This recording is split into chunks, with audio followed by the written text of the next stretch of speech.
안녕하세요. 돈 파는 가게 대표사원 김강주입니다. 제 고객분 가운데 의사가 있는데 한때 호스피스 병동에서 근무했습니다.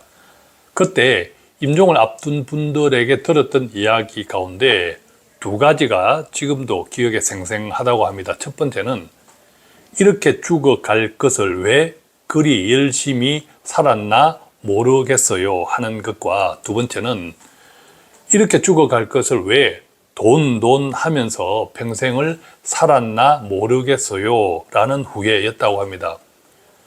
왜 그랬을까요? 우리는 알죠. 평생을 자식들을 위해서, 가족들을 위해서 살다 보니 내가 없었던 거죠. 그런데 임종을 앞두고 생각하니까 그것이 너무 후회스러웠다, 이렇게 생각합니다. 그런데 오늘 함께 나눌 사례에 등장하는 이분들은 언젠가일지 모를 그날이 되면 절대 이 같은 후회는 하지 않으실 분이다 라고 생각합니다. 물론 이것은 돈이 많고 적음의 문제는 아닙니다. 어쩌면 노후라는 것은 어떻게 죽을까의 문제이기도 한데, 오늘 함께 나눌 이분들의 모습에서 많은 힌트를 얻으면 좋겠습니다.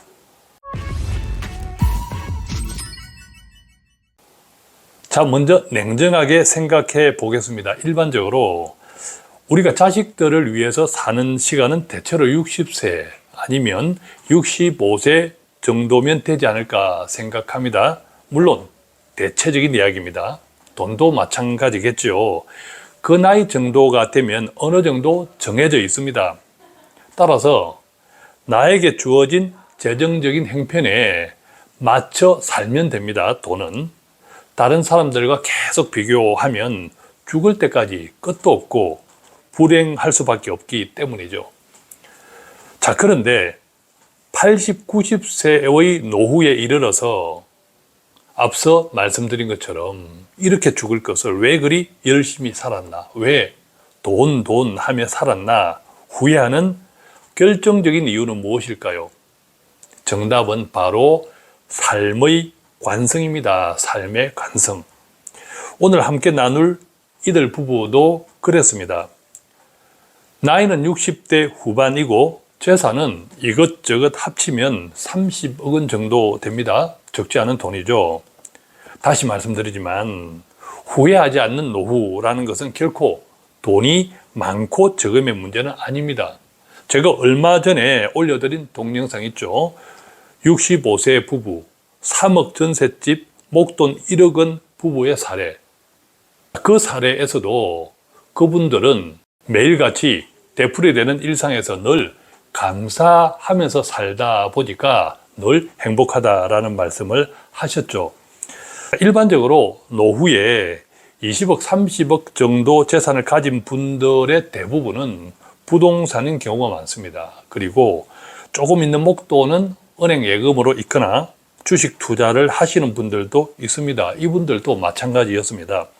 조그마한 빌라를 2채 가지고 있었고 거기에서 월세를 200만 원 가까이 받습니다. 그리고 국민연금으로 두 분 합쳐서 150만 원 정도 받고 있었습니다.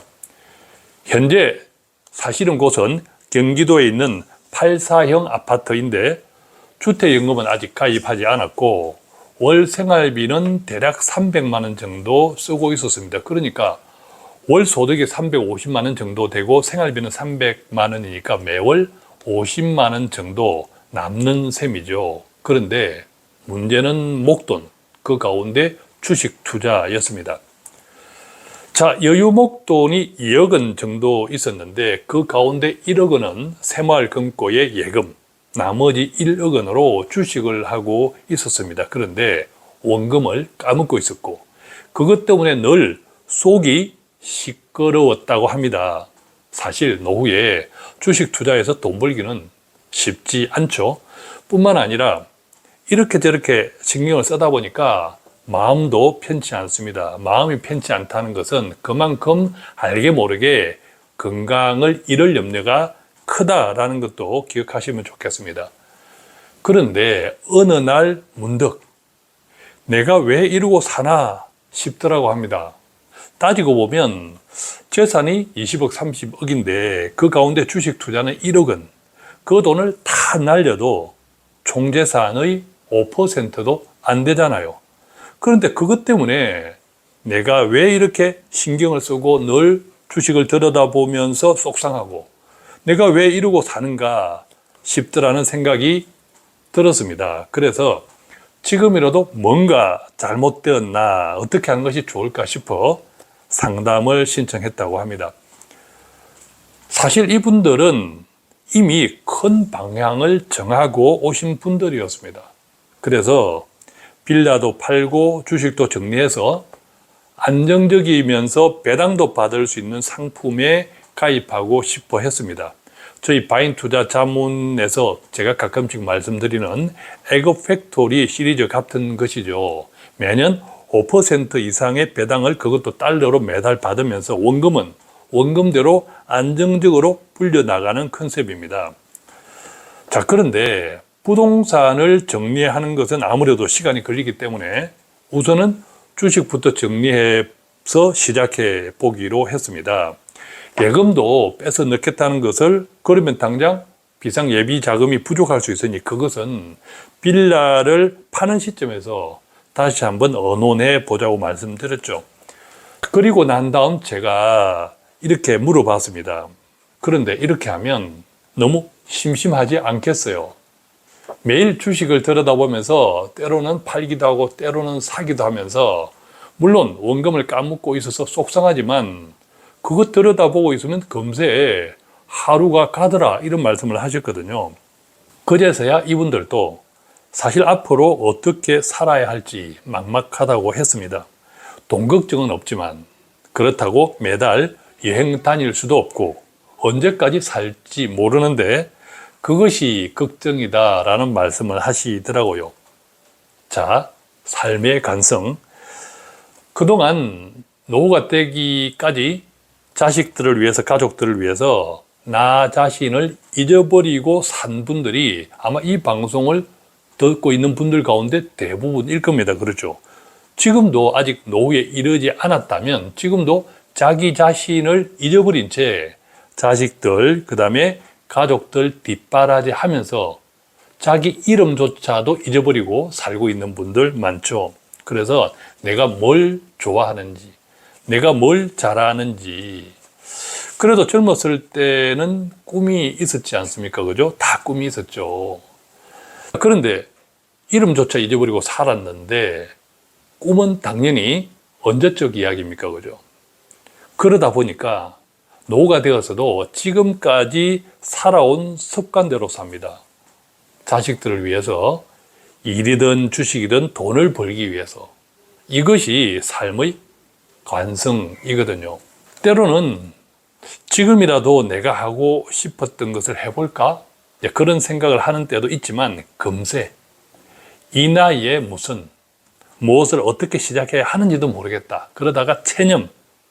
그것을 계속 쳇바퀴 돌듯이 몇 번 하다 보니까 그저 지금까지 살아온 대로, 지금까지 살아온 삶의 관성대로 노후를 사는 건데, 근데 이 노후라는 것이 자칫하면 몇십 년이잖아요. 그죠?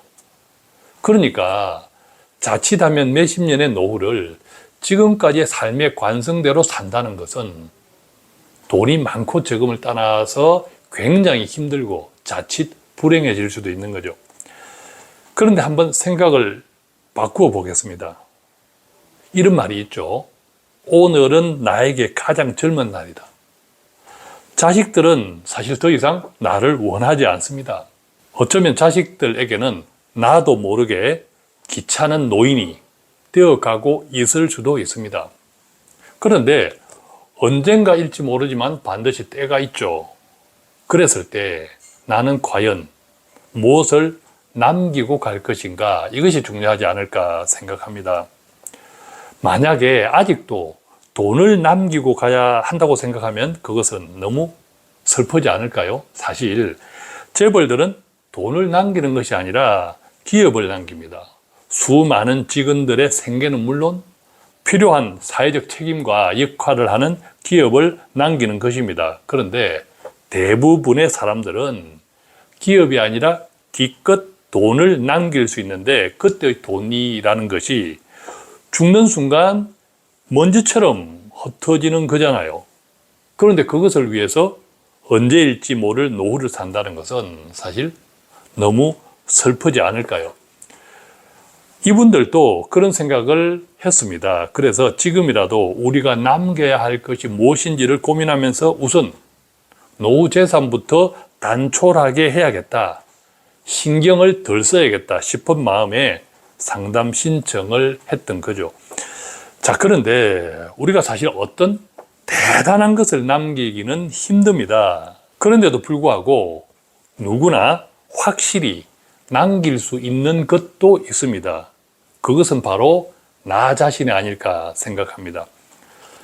즉, 돌아가신 분의 장례식에 가보면 그분이 남긴 재산이 얼마다, 또 그분이 사회의 어떤 명함이나 감투, 이런 것들에 대한 이야기들이 대부분이죠. 근데 그것이 아니라 그분이 어떤 사람이었는지를 듣게 된다면 그것이 우리가 남길 수 있는 최고의 유산이지 않을까 생각합니다. 그래서 이분들과 이야기를 나누어 보니까 사실 준비는 하고 계시더라고요. 남편분 같은 경우에는 서예 글을 쓰는 것을 많이 재미있어 하시더라고요. 그런데 요즘 이제 서예는 조금 옛날 거잖아요. 그것도 소중하지만, 근데 서예를 잘 하시는 분, 글을 잘 쓰시는 분들이 요즘 캘리그라피를 쉽게 배울 수 있잖아요. 이분도 캘리그라피를 더 멋지고 예쁘게 만드는 공부를 하고 계시더라고요. 요즘 또 핸드폰, 스마트폰으로 사진 기능이 아주 뛰어나잖아요. 사진 뭐 하루에도 사실 수십 장씩 찍잖아요. 그래서 사진에다가 짧은 몇 가지 글, 그리고 글을 캘리그래피로 이렇게 쓰면 얼마나 멋집니까? 요즘 유행하는 문화 가운데 디카시 같은 게 있습니다. 디카시. 이게 뭐죠? 디지털 카메라 시. 시적인 어떤 예술적인 이런 장면들, 뭐 자연의 현상 이런 것들을 사진을 찍고 그 사진에 한 5줄 이상의 글을 써서 하나의 작품으로 만드는 것. 이게 디카시 영역이거든요. 그래서 제가 이분께 그 말씀을 드렸죠. 지금까지는 뭐 캘리그라피, 그냥 글 쓰는 것을 조금 더 멋지고 예쁘게 이런 공부를 하고 계셨는데 그것에 그칠 것이 아니라 사진을 찍은 것이라고.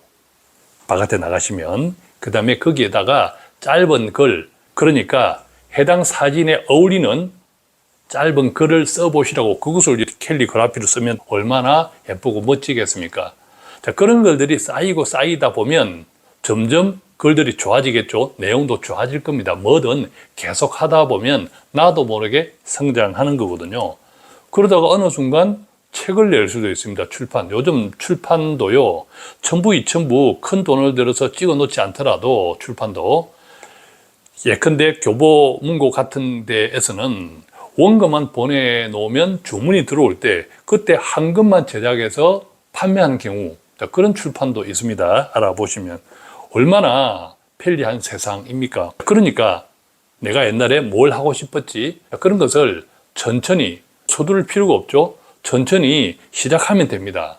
그것이 나를 찾는 것이다 라고 생각을 하는 거죠. 그렇게 하다가 예컨대 뭐 이분 같은 경우에 책을 못 내면 어떻습니까?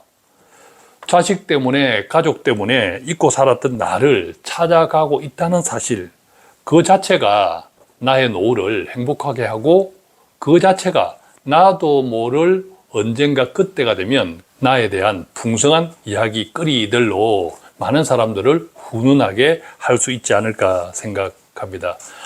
그래서 이런 순서로 한번 생각해 보면 좋겠습니다. 노후가 되면 돈이 많고 적음 이 문제 아닙니다. 나를 찾아보는 것. 수십 년의 노후, 언제까지일지 모를 그 노후에 나를 찾는 그 시간이 없다면 앞서 시작할 때 말씀드렸던 것처럼 이렇게 죽을 것을 왜 그렇게 열심히 살았는지, 이렇게 죽을 것을 왜 돈 하면서 살았는지 후회할 수 있기 때문입니다. 첫 번째는요, 자식이 없었다면, 가족이 없었다면 내가 하고 싶었던 것이 무엇이었는지 한번 생각해 보십시오. 당장 뭐 내일까지 답을 내어야 할 일도 아니죠. 그냥 천천히 한번 생각해 보십시오. 그렇게 생각하다 보면 두 번째, 마음이 가는 것이 있습니다. 생각이 나는 것이 있습니다. 그러면 마음 가는 대로, 생각나는 대로 이것저것 가볍게 경험해 보십시오. 그렇게 경험들이 계속 쌓이다 보면 세 번째, 그런 것들 가운데 한두 개가 집중이 됩니다. 그 가운데서 선택을 하면 된다 이 말씀이죠. 네 번째는요, 그것들을 요즘 SNS라든지 편리한 도구들이 많지 않습니까? 이런 것들을 잘 이용하는 것도 나의 취미와 내가 하고 싶었던 것들을 아주 멋지게 펼쳐 나갈 수 있는 도구가 되거든요. 그렇기 때문에 SNS와 같은 이 편리한 도구들을 배우고 활용하는 것도 중요합니다. 그렇다고 해서 이것을 돈 들여서 학원에 다니겠습니까? 젊은 친구들하고 같이 배울 수도 없습니다. 진도를 못 쫓아갑니다. 제가 일전에 한번 어른들, 시니어들에게 한 3개월 코스로 집중해서 다양한 SNS를 활용하는 블로그, 심지어 유튜브까지 활용하는 방법을 알려주는 교육을 한번 소개해 드렸죠. 뿐만 아니라 우리가 사는 지역자치단체들, 예컨대 구청이나 또 주민센터나 이런 데 가보면 요즘 시니어들을 대상으로 SNS 교육을 하는 곳도 많습니다. 그래서 조그만 발품을 팔고 알아보시면 어렵지 않게 필요한 도구들을 배울 수 있다. 그래서 내가 하고 싶었던 것을 찾고 마음에 가는 대로 생각나는 대로 이것저것 경험해 보고 그런 것들 가운데 한두 개를 집중해서 선택하고 관련해서 SNS 등 편리한 도구들을 배워서 활용하고 이렇게만 해 나가면 앞으로 언제일지 모를 그 노후 주식 투자를 하지 않더라도 돈을 버는 일, 돈을 불리는 일에 너무 몰두하지 않더라도 하루가 빨리 갑니다. 잠도 빨리 옵니다. 그러면 내 심신이 안정되면서 건강 수명도 높아집니다. 그죠? 물론 시간은 필요합니다. 그러니까 조급할 필요는 없습니다. 우리는 이미 젊은 나이가 아니죠. 그래서 아무래도 똑같은 학습을 하더라도 시간은 필요하죠. 그런데 그렇게 배워나가는 모습 자체에서 자식들을 비롯한 주변 사람들에게 나 자신을 남기고 있다라고 생각하면 좋겠습니다. 재정관리는 앞서 말씀드린 대로 또 이분들의 경우처럼 가능하면 단촐하게 하자. 안타깝게도 노후에도 어떻게든 돈을 만들어야 하는 경우도 있습니다. 그런데 그런 경우가 아니라면 재정은 가능하면 단촐하게 관리하는 것이 중요하다라고 생각합니다. 그것이 결과적으로는 내 돈을 지키고 오히려 불릴 수 있습니다. 그것 때문에 마음도 편안해지고 건강 나이도 젊어진다. 이것은 뜸이라고 생각합니다.